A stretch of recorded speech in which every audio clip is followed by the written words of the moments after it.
नमस्कार विद्यार्थी मित्रांनो, गेल्या पाठामध्ये आपण नैसर्गिक प्रदेश याविषयी माहिती बघितलेला आहे. तर आता आज आपण भूगोलातील पाठ 7वा मृदा याविषयी माहिती बघणार आहोत. तर त्यापैकी मृदेचं महत्त्व किती आहे आणि मृदा निर्मिती कसं होते हे तुम्ही कधी मनाला प्रश्न विचारलेला नसेल. तर आपल्याला या पाठामध्ये नुसतं आपल्याला मृदा मृदा मृदा आपण म्हणतो, पण मृदा ही नेमकी तयार होती कशी याविषयीच आपल्याला या पाठात विस्तृत माहिती बघणार आहोत. अगोदर आपण पुस्तकामध्ये काही प्रश्न दिलेत, त्या प्रश्नावर आपण थोडीशी चर्चा करूया. तर प्रश्न असा आहे, मृदेत असणारे विविध घटक कोणते आणि मृदा निर्मितीसाठी अजैविक घटक कुठून येतात? मृदेमधील विविधता कशामुळे निर्माण होते? हे वरील प्रश्नाच्या आधारे मृदेबद्दलची काही माहिती व वैशिष्ट्य तुमच्या लक्षात आली असेल. आता आपण मृदेची सविस्तर ओळख या पाठामध्ये करूया. तर मृदेच्या निर्मितीमध्ये मूळ खडक, प्रादेशिक हवामान, जैविक घटक, जमिनीचा उतार व कालावधी म्हणजे किती वर्ष लागतो हे घटक विचारात घेतले जातात. या सर्व घटकांच्या एकत्रितरित्या जे परिणाम होतो त्या परिणामातूनच मृदा निर्मिती तयार होते. आता ही संकल्पना तुमच्या लक्षात आली असेल. आता त्यासाठी मृदा निर्माण होण्यासाठी काही घटक आहेत. त्या घटकामध्ये पहिला घटक जो आहे मूळ खडक. आता मृदा निर्मिती होण्यासाठी सगळ्यात आवश्यक खडक म्हणजे मूळ खडक. तर प्रदेशातील मूळ खडक हा मृदा निर्मितीचा महत्त्वाचा घटक असतो. कुठलाही प्रदेश असू द्या, तेथील जे खडक आहे त्या खडकाच्या माध्यमातून त्याच्यावर परिणाम होऊनच मृदेची निर्मिती तयार होते. मृदा ही बाब असं नाही की बाबा आज हे झालं 2-3 वर्षांनी लगेच आपल्याला मृदा मिळते, असं नाही. मृदा निर्मिती ही कित्येक वर्षानुवर्षे त्याच्यावर परिणाम होत मग नंतर मृदा निर्मिती होते. प्रदेशाच्या हवामानानुसार आणि खडकाच्या काठिण्यानुसार मूळ खडकाचे विदारण होते. त्यामुळे मूळ खडकाचा भुगा होऊन मृदा तयार होतो. आणि अशा प्रकारची मृदा महाराष्ट्रातील दख्खनच्या पठारावर असलेला जे खडकामध्ये सगळ्यात कठीण खडक आपण म्हटलं जातो ते म्हणजे बेसाल्ट खडक. या मूळ खडकाचे विदारण होऊन त्याच्यावर परिणाम होऊन ऊन, वारा, पाऊस या तिन्हीचा परिणाम होऊन तर ती एक प्रकारची मृदेत रूपांतर होते. त्या मृदेला आपण काळी मृदा म्हणतो किंवा त्यालाच आपण रेगूर मृदा असेही म्हणतात. दक्षिण भारतातील ग्रॅनाइट व नीश या मूळ खडकापासून तांबडी मृदा तयार होते. आणि त्यासाठी प्रादेशिक हवामान याविषयी देखील आपल्याला बघावं लागेल. मृदा निर्मितीसाठी आवश्यक असणारा हा एक महत्त्वाचा घटक आहे. याच्याशिवाय मृदा निर्मिती होऊ शकत नाही. मृदा निर्मितीमध्ये सगळ्यात मुख्य भूमिका प्रादेशिक हवामानावर अवलंबून असते. आणि मूळ खडकांचे विदारण अपक्षय होणे हा मृदा निर्मितीतील पहिला टप्पा असतो. आता विदारण प्रक्रिया ही प्रदेशाच्या हवामानावर ठरते. प्रदेशाचे हवामान विदारण प्रक्रियेची तीव्रता ठरवते. एकाच मूळ खडकापासून वेगवेगळ्या प्रकारची मृदा हवामानातील फरकामुळे तयार झालेली पाहायला मिळते. आता उदाहरण बघायचं झालं, सह्याद्रीचा पश्चिम भागात हवामान दमट आहे. तेथे बेसाल्ट या खडकाचे अपक्षालन होऊन जांभी मृदा तयार होते. हा मृदेचा प्रकार दख्खनच्या पठारावर कोरड्या हवामानामुळे निर्माण होणाऱ्या रेगूर मृदेपेक्षा वेगळा आहे. आता तुम्हाला मृदेमध्ये वेगवेगळ्या प्रकारचे वेगवेगळ्या रंगाचे तुम्हाला प्रत्यक्षात तुम्ही बघितलेलं असेल.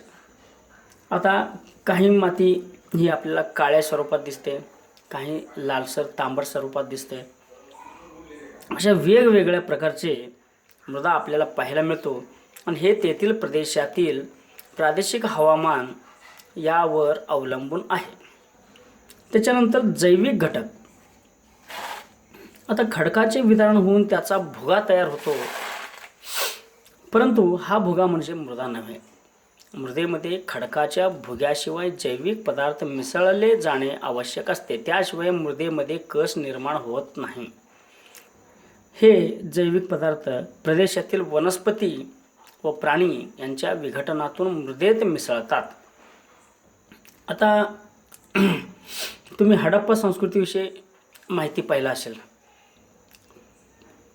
परिसर अभ्यासामध्ये वगैरे, इतिहासामध्ये वगैरे. हडप्पा संस्कृतीमध्ये कसं आहे, महापूर येऊन येऊन येऊन येऊन थरावर थर साचून साचून साचून साचून तिथं एक प्रकारची प्रदेश निर्माण झाला आणि कित्येक पिढ्या कित्येक प्रदेश त्यात मिसळत गेले आणि त्याचप्रमाणे मृदेची निर्मिती होत असतात. वनस्पतीची मुळे, पालापाचोळा, प्राण्यांचे मृतावशेष इत्यादी घटक पाण्यामुळे कुजतात. तसेच त्याचे विविध जीवामार्फत विघटन होते. उदाहरणार्थ गांडूळ, सहस्त्रपाद, पैसा किडा आपण ज्याला म्हणतो बघा, गोलाकार, हात लावला की गोल आकार तयार होतो, वाळवी, गोम, मुंग्या इत्यादी अशा विविध विघटित झालेल्या जैविक पदार्थास ह्युमस असे म्हणतात. मृदेमध्ये ह्युमसचे प्रमाण अधिक असेल तर मृदा सुपीक होते आणि त्या किंवा अशा प्रकारच्या मृदेमध्ये पीक जोमाने येतो आणि शेतकऱ्यांना अशा प्रकारची मृदेचीच आवश्यकता असते आणि अशा प्रकारची मृदा ही शेतीसाठी एकदम योग्य असा समजला जातो. अनेक जीवामार्फत विघटनाची प्रक्रिया होत असते, त्यामुळे अलीकडे गांडूळ खत निर्मितीचे प्रयोग मोठ्या प्रमाणात केले जात आहेत. गांडूळ खत किंवा कंपोस्ट खत निर्मितीची प्रक्रिया समजून घ्यायचं आहे. खत निर्मितीच्या प्रक्रियेला काही कालावधी लागतो व त्याला काही आवश्यक घटकही लागतात. ओला कचरा, पाणी, उष्णता. हे खत तुम्ही स्वतः देखील तुमच्या घरामध्ये करू शकता आणि स्वतः तयार केलेलं खत तुम्ही शेतामध्ये किंवा घरातील बाग बगीच्यामध्ये देखील तुम्ही वापर करू शकता. खत निर्मितीची प्रक्रिया ही कालावधी कमी आहे, पण मृदा निर्मितीची प्रक्रिया मात्र जास्त कालावधी लागतो. नुसतं खडकाचे विघटन होऊन भुसा तयार झाला म्हणजे त्याला मृदा म्हणायचं नाही. आता कालावधी तुम्हाला मी सांगतो, मृदा निर्मिती होण्यासाठी किती साधारणतः कालावधी लागेल. महिना, 2 महिना, वर्ष, 2 वर्ष, 10 वर्ष, 8 वर्ष, तुमच्या लक्षात येईल. आता मृदा निर्मिती ही एक नैसर्गिक प्रक्रिया आहे. हे कुठल्याही व्यक्तीनं तयार करता येत नाही, कुठल्याही कारखानदारीमध्ये तयार करता येण्यासारखी गोष्ट नाही. ही मृदा निर्मिती निसर्गामुळेच तयार होतो. या प्रक्रियेमध्ये मूळ खडकाचे विदारण, हवामान व जैविक घटक, आत्ता तुम्हाला सांगितलेल्या प्राण्यांचे पालापाचोळे वगैरे वेगवेगळे घटक तुम्हाला सांगितलं तेच, आणि सर्व बाबींचा समावेश होतो. ही प्रक्रिया मंद गतीने होत असल्यामुळे मृदा निर्मितीचा कालावधी मोठा असतो. उच्च दर्जाच्या मृदेचा 2.5 सेंटीमीटरचा थर, 2.5 सेंटीमीटरचा थर म्हणजे 3 सेंटीमीटर देखील नाही, 2.5 सेंटीमीटरचा थर तयार होण्यासाठी किंवा निर्माण होण्यासाठी हजारो वर्षाचा कालावधी लागतो. आणि हजारो वर्षापासून मृदा निर्मिती तयार होत असताना त्या मृदेला आपण 1-2 वर्षामध्ये नापीक बनवतो, कारण भरमसाठ आपण रासायनिक खताचा वापर करतो. त्यामुळे सुपीक मृदा नापीक बनत चाललेला आहे.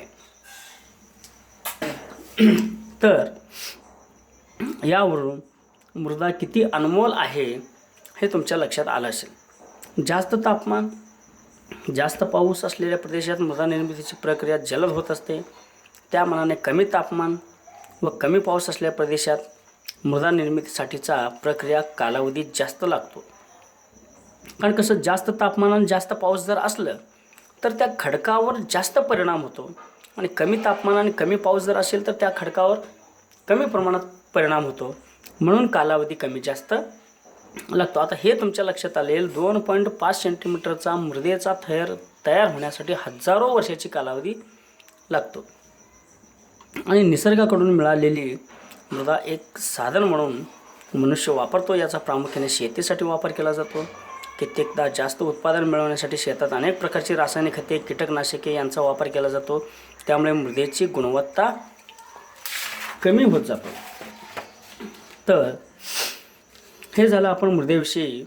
मृदा निर्माण कशी होते, किती कालावधी लागते, काय काय घटक असतात, हे सगळं आपण माहिती बघितलं. आता काही गोष्टी लक्षात ठेवायच्या आहे आपल्याला नेहमी. मृदा म्हणजे माती नव्हे. पहिल्याला समजून घ्या. अपक्षय झालेल्या खडकांचा भुगा, अर्धवट किंवा पूर्णपणे कुजलेले सेंद्रिय पदार्थ व असंख्य सूक्ष्मजीव मृदेमध्ये असतात. मृदेत जैविक आणि अजैविक घटकामध्ये सातत्याने आंतरक्रिया घडत असतात. वनस्पतीच्या वाढीस आवश्यक असणारे पोषक द्रव्ये त्यांना मधूनच मिळतात. मृदा ही एक परिपूर्ण परिसंस्था आहे. या उलट माती हा एक पदार्थ आहे.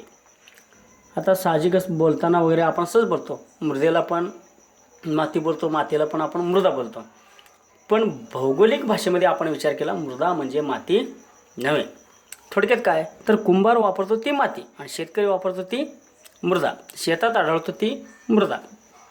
शेतकरी मृदा परिसंस्थेचा वापर करतो, तर कुंभार माती या पदार्थाचा वापर करतो. ह्यातलं मृदा आणि माती यातला फरक तुम्ही समजून घ्यायला पाहिजे. तुमच्या लक्षात आता आलं असेल. तर सारख्या आकाराच्या 3 कुंड्या घ्यायच्या आहे आपल्याला. एक कुंडी रिकामी घ्या, दुसरी कुंडीच्या तळाचे छिद्र बंद करून त्यात फक्त पाणी भरा आणि तिसऱ्या कुंडीत मृदा भरा. तिन्ही कुंड्यात कोणत्याही बिया टाका. उदाहरणार्थ हळीव, वाटाणे, चवळी, मूग, मेथी, गहू, धने, तुम्हाला जे आवडेल ते तुम्ही त्या कुंड्यामध्ये टाकायचं. 3ही कुंड्या उन्हात ठेवा. त्यातील रिकाम्या व मृदा भरलेल्या कुंड्यात 4-5 दिवस थोडे थोडे पाणी टाका. निरीक्षण करा. आणि तुम्ही रोज करत असता. तुमच्या घरामध्ये अनेक प्रकारचे फुलझाडे वगैरे असेल, त्यामुळे तुमच्या लक्षात यायला काही वेळ लागणार नाही. आता खालील प्रश्नांची तुम्हाला उत्तर सांगायचं आहे. रिकाम्या कुंडीतील व फक्त पाणी असलेल्या कुंडीतील बियांचे काय झाले?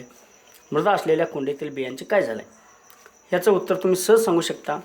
कारण पाणी आणि माती यामुळे जे आपण बिया टाकतो त्याच्यावर परिणाम झालेला असेल आणि बियाचं रूपांतर हळूहळू अंकुरमध्ये बदलत जाताना आपल्याला दिसेल.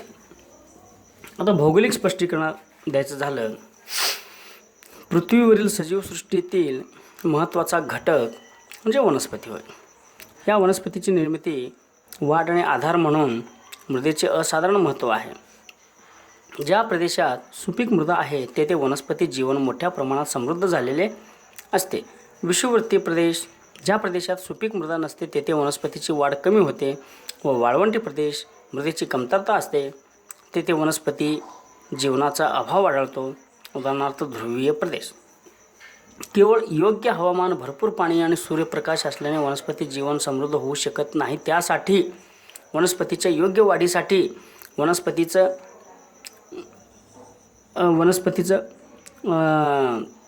वाढ होण्यासाठी सुपीक मृदा महत्त्वाची असते. मृदा म्हणजे सगळ्या प्रकारची मृदा नव्हे. वनस्पतीच्या वाढीसाठी योग्य सकस अशा सुपीक मृदेची आवश्यकता असते. आता विषुववृत्तीय प्रदेश सुपीक मृदा का आढळते? वाळवंटी प्रदेशात वनस्पती तुरळक का असतात? कारण तिथं पहिला परिणाम होतो मृदेचा. मृदेमध्ये कस असणारी मृदा आणि कस नसणारी मृदा, यामध्ये सुपीक आणि नापीक तुमच्या लक्षात आलं असेल. तर जमिनीत बी टाकल्याने पीक येते हे मानवाला समजल्याने त्याने मृदेचा वापर करायला सुरुवात केला. त्यालाच आपण शेती म्हणतो. हळूहळू त्याच्या लक्षात हे आले की नदीकाठच्या सुपीक मृदेत पीक जास्त चांगले येते. मग मानव नदीकाठच्या प्रदेशात समूहाने राहू लागला.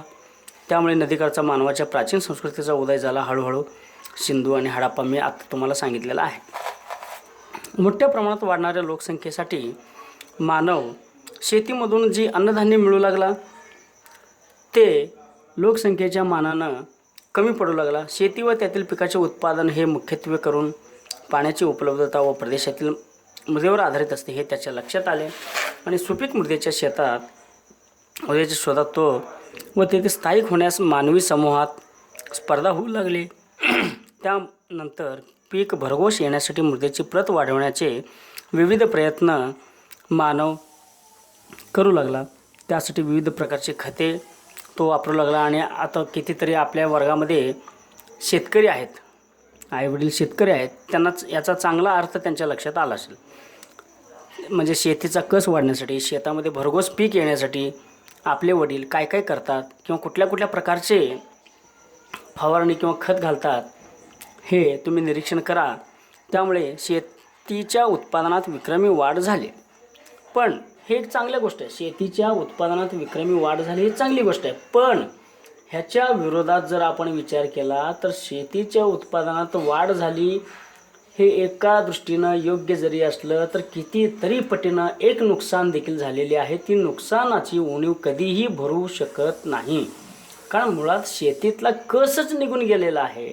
शेतीचा कस निघून गेल्यामुळं किती जरी आपण फवारणी केलं, किती जरी काही जरी केलं, पण त्याला भरघोस असा अजिबात होऊ शकत नाही.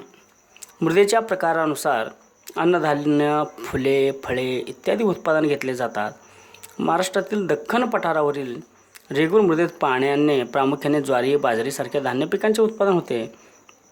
कोकण, केरळ, तामिळनाडू, कर्नाटक या प्रदेशात मृदेत तांदळाचे धान उत्पादन होते. मध्य प्रदेशातील पाण्याचा निचरा होणाऱ्या मृदेत बटाटा या पिकांचे उत्पादन होते. स्थानिक उत्पादनानुसार तेथील मानवाचा आहार निश्चित होतो. ज्या प्रदेशामध्ये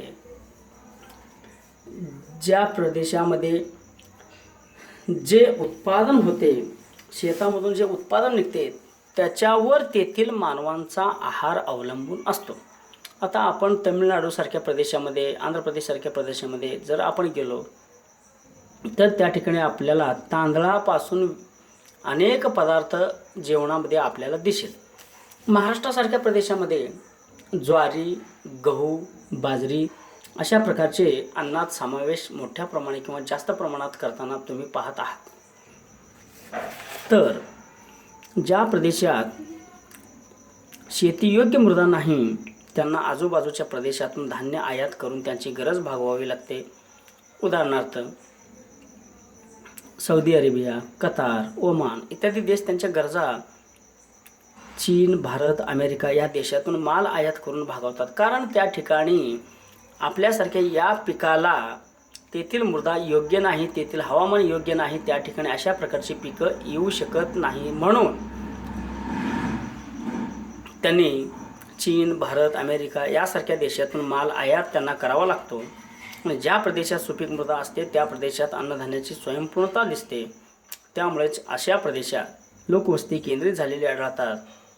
म्हणून आपल्या देशाला एक उपमा लाभलेली आहे, भारत हा कृषीप्रधान देश आहे असं म्हटलं जातो. अगदी खरंच आहे. अशा प्रदेशात शेती उत्पादनावर आधारित उद्योगधंदे विकसित होतात. उदाहरणार्थ ऊस उत्पादन क्षेत्रात ज्या ठिकाणी ऊसाचा मोठ्या प्रमाणात उत्पादन घेतला जातो अशा परिसरामध्येच आपल्याला कारखाने वगैरे पाहायला मिळतात किंवा ऊसावर आधारित जे उद्योग चालतात ते आपल्याला पाहायला मिळतात. तर त्याच्यानंतर